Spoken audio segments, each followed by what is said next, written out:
Mais où est passé mon argent là? J'ai rien fait de spécial pourtant.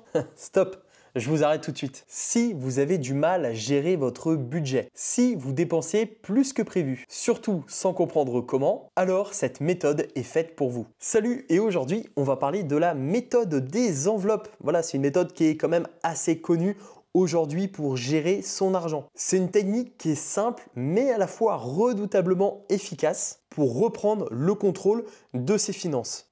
Donc surtout, regardez bien cette vidéo jusqu'à la fin puisque je vais vous donner le plan d'étape pour mettre en place cette méthode et surtout comment adopter cette méthode pour des paiements en carte bancaire ou des achats en ligne. Donc voilà, parce que enveloppe, qui dit enveloppe dit euro, espèce, mais on peut également l'adapter. Donc je vais vous donner tous ces conseils, notamment en fin de vidéo. Et puis si dès maintenant vous souhaitez reprendre de manière concrète le contrôle de votre budget, j'ai une formation offerte pour vous. Ce sera le premier lien en description de cette vidéo. Comme ça, en quelques jours, on va pouvoir reprendre le contrôle de tout ça, mais je vous en reparlerai en fin de vidéo. Alors, le problème aujourd'hui, c'est que la plupart des gens n'arrivent pas à contrôler leurs dépenses. Voilà, on n'a pas de formation à l'école pour ça, en fait. Puis on n'a pas forcément des parents qui sont de bons gestionnaires financiers, puisque eux-mêmes ne le sont pas et leurs parents ne l'étaient pas non plus. Donc, on se retrouve aujourd'hui à pas forcément savoir comment bien gérer l'argent. Et puis, il y a toutes les tentations aujourd'hui qu'on connaît, le marketing notamment que j'enseigne sur ma chaîne principale. Mais voilà, on est tenté d'acheter des choses. On a également accès facilement au crédit, à la consommation, etc. Donc, c'est assez facile en fait de tomber dans ces pièges et de dépenser plus que prévu. Et aujourd'hui, voilà, il y a 3 raisons principales qui font que c'est compliqué. Déjà, vous dépensez sans savoir, sans voir où l'argent part. En fait. Donc ça peut être surtout avec votre carte bancaire. Il faut savoir que ce petit bout de plastique, quand c'est sorti, c'était super pour les banques puisque ça permet de décomplexer, on va dire, le côté achat. Et aujourd'hui, on peut acheter très facilement avec sa carte bancaire. On peut même payer aujourd'hui avec son téléphone, voire même avec sa montre.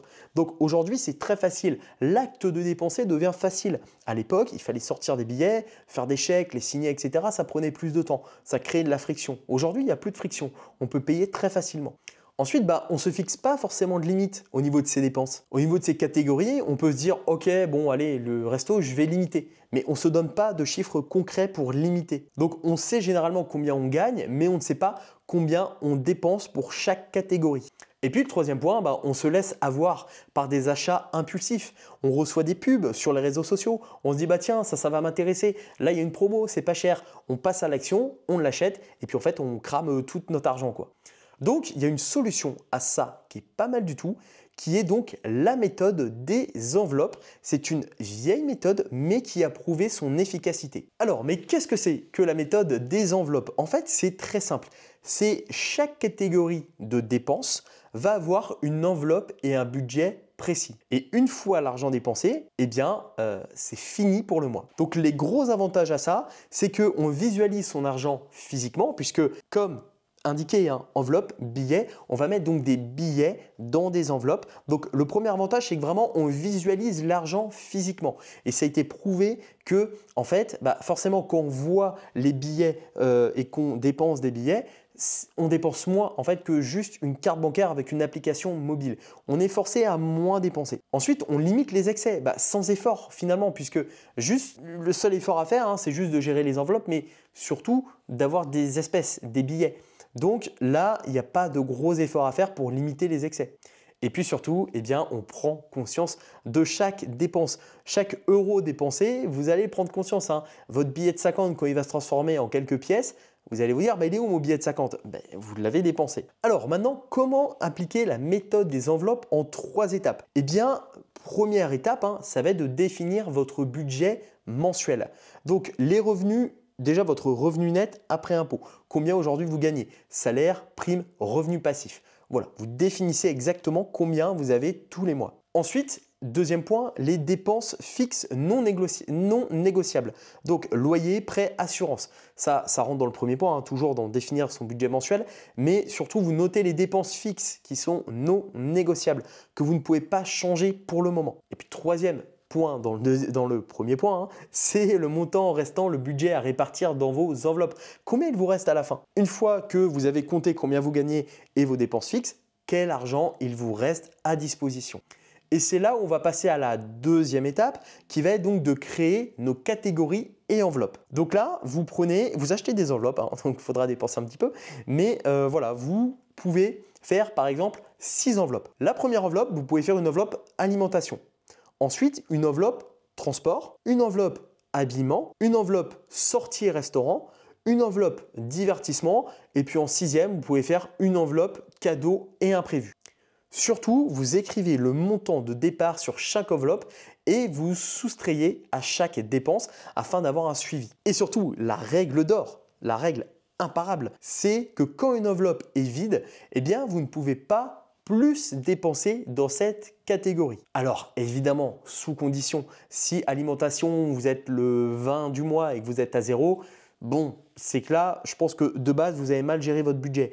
Mais vous n'allez pas non plus vous empêcher de manger les derniers jours. Mais par contre, sur la partie habillement, eh bien c'est fini. Vous attendrez le mois prochain pour acheter des vêtements.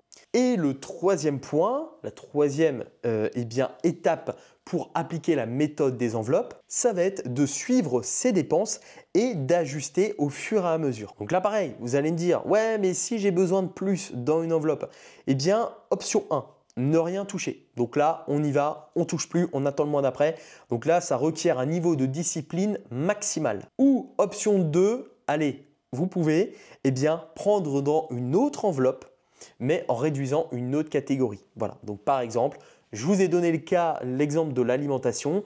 Eh bien, vous êtes un peu juste. Eh bien, on enlève dans la catégorie habillement, on enlève dans la catégorie sortie et restaurant, et puis on réalloue de l'argent dans la catégorie alimentation. Résultat de tout ça, eh bien, vous prenez conscience de vos dépenses et apprenez à prioriser les achats importants. Alors, un petit cas concret, eh bien, si on prenait l'exemple de Paul, par exemple. Voilà, Paul, on va dire qu'il gagne 2500 € par mois et il finit souvent à découvert. C'est peut-être votre cas aujourd'hui. Eh bien, il ne sait pas où part son argent et dépasse son budget loisir. En fait, tous les mois, il finit vraiment limite à découvert, même parfois un peu à découvert, quoi.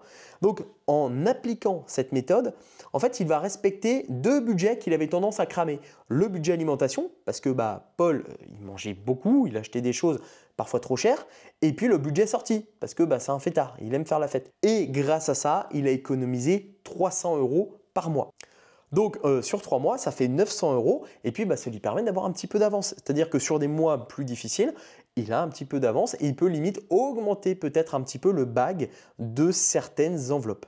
Alors pourquoi donc cette méthode fonctionne aussi bien? Eh bien, et pourquoi vous devez choisir la méthode des enveloppes par rapport à d'autres méthodes de budget? Eh bien, premièrement, vous contrôlez chaque euro dépensé. Donc ça, c'est fini les mauvaises surprises à la fin du mois. Ça n'existe plus. Vous avez le contrôle et c'est important d'avoir le contrôle. C'est indispensable. Ensuite, deuxième point, deuxième avantage, vous limitez les achats impulsifs. Voilà, c'est pareil, on se limite, pas d'argent dans l'enveloppe, pas d'achat inutile. Voilà, et puis même si à la fin du mois il vous reste un peu de l'argent, vous le mettez de côté. Et puis, troisième point, vous commencez à développer une discipline financière. Au moins, vous apprenez à respecter votre budget et à mieux prioriser. Et ça, c'est la base. Aujourd'hui, on ne peut pas démarrer une carrière d'investisseur, on ne peut pas commencer à se projeter financièrement si on n'a pas le contrôle de son budget. C'est pour ça également que sur cette chaîne, je vous parle rapidement dès le début de gestion financière parce que c'est la base. C'est-à-dire que si on n'a pas de gestion financière, derrière, on ne peut pas y arriver à investir. On ne peut pas. Voilà, il faut gérer son argent. Donc, à vous de jouer. En tout cas, si cette méthode vous intéresse, fixez vos catégories et montants.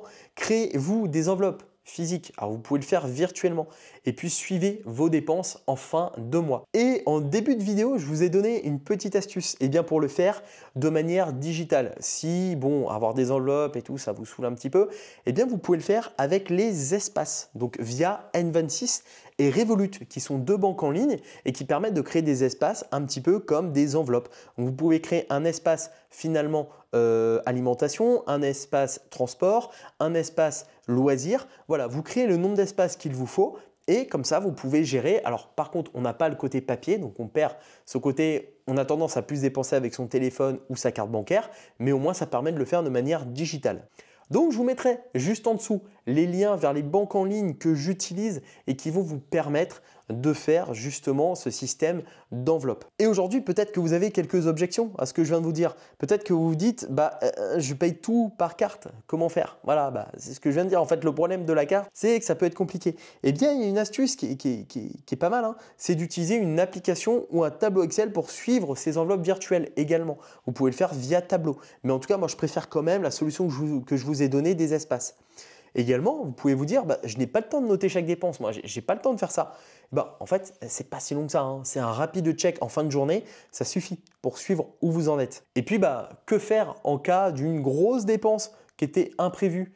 Eh bien, prévoyez une enveloppe imprévue. À ce moment-là, tout simplement, une enveloppe un peu de sécurité au cas de problème, ou sinon, vous piochez dans d'autres catégories, vous faites un réajustement en fait de vos enveloppes. Voilà en tout cas ce que je pouvais vous dire sur la méthode des enveloppes, qui est une méthode qui a fait ses preuves, qui est très populaire, hein. Je vois beaucoup de personnes qui en parlent sur les réseaux, mais je trouvais peu de vidéos vraiment qui en parlaient de manière, je trouve, assez simple et explicite comme la mienne. Donc j'espère que cette vidéo vous a plu en tout cas. Et moi je vous invite quand même vraiment à prendre conscience de ça et à gérer votre argent, puisque l'argent qu'on ne gère pas, eh bien c'est de l'argent qu'on perd, et au fur et à mesure qu'on perd chaque semaine, chaque jour, chaque semaine, chaque mois, ce qui fait qu'à la fin, eh bien il y a un manque à gagner qui est énorme. Donc prenez le contrôle de vos finances, et si vous souhaitez un plan d'action étape par étape, eh bien, je vous invite à rejoindre la formation offerte. Le lien est en description. Voilà, c'est une formation où je vous montre comment faire chaque jour jusqu'à, à la fin, reprendre le contrôle total de vos finances. C'est sur 7 jours, et au bout des 7 jours, vous savez réellement, vous êtes prêt, on va dire, à investir. Et lorsqu'on est prêt à investir, c'est que déjà, on a une base de gestion financière solide. Voilà, on ne construit pas une maison directement sur le sol. D'abord, on fait les fondations. Et les fondations, c'est la gestion financière. D'où l'importance, et la méthode des enveloppes est vraiment une bonne solution aujourd'hui si vous souhaitez commencer à reprendre le contrôle de votre budget. Voilà, c'est tout pour cette vidéo. En tout cas, mettez un pouce bleu pour aider au référencement, puis pour permettre à un maximum de personnes de découvrir cette vidéo. Si le contenu de cette chaîne vous plaît, évidemment, abonnez-vous à cette chaîne YouTube où je parle finance et investissement, et notamment là, comme en ce moment, gestion de budget. Et surtout, n'hésitez pas à me dire en commentaire si vous avez déjà appliqué la méthode des enveloppes. Voilà, c'est quelque chose quand même d'assez populaire, donc peut-être. En tout cas, j'attends votre retour en commentaire. Et puis, partagez cette vidéo à quelqu'un de votre entourage qui n'est pas forcément un bon gestionnaire financier. Voilà, qui a un petit peu de mal, ou éventuellement à quelqu'un qui paye tout le temps en espèces. On en connaît aussi des gars comme ça, on en connaît. Et en fait, peut-être que eux qui ont l'habitude d'avoir de l'espèce, ça peut être pas mal d'avoir des enveloppes. Voilà, donc ça peut être une bonne solution. Voilà, en tout cas, n'hésitez pas, les liens sont en description. Je vous souhaite une très bonne journée, je vous dis à très vite, et surtout à votre succès.